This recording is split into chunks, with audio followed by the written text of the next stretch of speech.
We are just 1 week now, 1 week out from the Fox News debate for the GOP candidates for president. Where does everybody stand? Well, there is a new poll coming out. It's a Quinnipiac poll, and it is showing that Donald Trump is in the lead. We're talking the way lead. He's getting 20% of the vote, followed by Scott Walker, who has 13%, and Jeb Bush. Jeb Bush has 10%. The only two to edge even close. Here's where it gets interesting. Once Trump gets past the primary, the clouds start to circle over his head. He would lose two. Ready? Hillary Clinton, Joe Biden, who hasn't even announced yet, and Bernie Sanders in head-to-head matchups. All of them would beat him by a comfortable lead. Let's bring in Bob Cusack. He's editor-in-chief at The Hill, along with Chris Hahn, syndicated radio host and former aide to Senator Chuck Schumer. Gentlemen, there is no denying that Trump is a player. But he's not only a player, he is first in a first string of players here. Bob Cusack, what does this now mean, at least when he pairs off against the GOP candidates? Well, I certainly, he's going to be subject to attack in that debate next week. And I think they're going to attack him with those numbers that, hey, listen, you may be winning the field now, but overall, if you can't beat Hillary Clinton, well, then Republicans shouldn't vote for him. So I think they're going to go after him. I think Jeb Bush is also going to be attacked because he is at the top as well. It's going to be very entertaining, but Donald Trump better have his answer ready of why he's trailing Hillary Clinton so badly. Well, we're running out of space on that graphic. Nobody else better announce on the GOP side. Chris, Biden beats Donald Trump, and Biden hasn't even announced. So here comes the question. Will Joe Biden, the current vice president, be emboldened by these polls and say, maybe this is my last shot? Maybe I ought to get in here. You know, Liz, there's been a lot of talk about Biden. Will he, won't he run? But, he has been very silent on that. And in fact, he has said many times that he's not running for president. The only way I see him getting into the race is if Hillary either takes herself out or has a serious stumble. What we've been seeing from the right attacking Hillary is basically more of the same.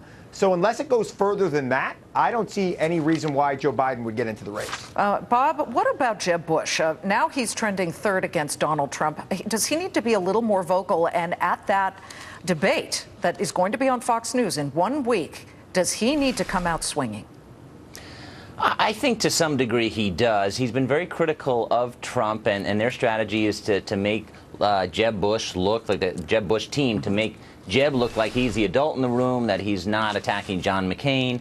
Now, a lot of the headlines recently have been Jeb Bush and Donald Trump. So you can make a very good case that Trump's rise has actually helped Bush because Trump voters are not Jeb Bush voters. Other thing that Jeb Bush is going to be attacked on is immigration reform, as well as his support for Common Core. And they're going to be most of the people on that stage don't support those programs. So both Trump and Jeb could be on the defensive come Thursday night. We had Hillary Clinton speaking in the last hour, and Chris, she had to answer a few questions. One of them has just popped up recently, where there's some question as to whether she intervened on behalf of UBS, the Swiss banking giant, in a legal case while her husband, Bill Clinton, was taking money from UBS for his foundation. She actually stood there, and whether you give a non-answer an answer, she took questions on it. I think she needs to do more of that. Oh, yeah. I think always you have to address accusations. But let's be clear here, Liz. This is part 37 of the 5,000-part series conservatives will put about the scandals of the Clintons. And frankly, in politics, people have a general feeling that politicians are in and of themselves corrupt. So unless somebody's going away in chains or there's an actual indictment, it really doesn't matter, because I think to the voter, to the average voter, they think that every politician's washing each other's hands and doing favors for their friends. So I don't know that those kind of accusations matter, and they really only serve to stir up the conservative base. Well, we're watching this very closely, and of course it's going to get more and more interesting as time goes by. That's American politics for you. Bob Cusack, thank you. He's the Hill editor-in-chief, and Chris Hahn, Democratic strategist and radio host. Good to see you both. Closing bell. We are about 20 minutes away. It's back and forth. You see, the Dow is now negative, only by 5 points, but we're watching that for you because it's your money. Sylvester Stallone not hanging up his gloves just yet as Rocky, but he's letting a few lucky fans get their hands on some memorabilia at least. We're going to tell you how you can get a piece of real Hollywood history. And as quarterback Tom